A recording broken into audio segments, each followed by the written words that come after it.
জানো, আমার 3.5 মাসের মেয়ের দাঁত উঠে গেছে। ওই দেখো, তাও আবার মাড়ির দাঁত।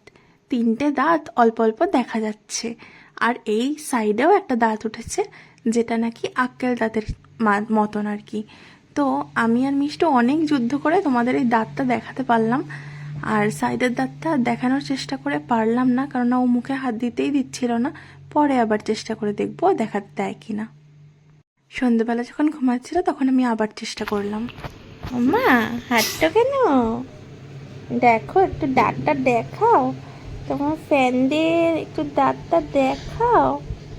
ওই দেখো, সাদা মতন দাঁতটা দেখা যাচ্ছে। অনেক যুদ্ধ করানোর পর দেখতে পারলাম। তোমরা দেখতে পাচ্ছ নিশ্চয়ই। ওর না এখনো 3.5 মাসও কমপ্লিট হয়নি, আর অন্নপ্রাশনও হয়নি। তোমাদের চেনাশোনা কারোর কীরকম 3.5 মাসে দাঁত উঠেছে, তাদের কিভাবে অন্নপ্রাশন দিয়েছো কমেন্টে একটু জানিও তো, আমাকে একটু সাজেশন দিও।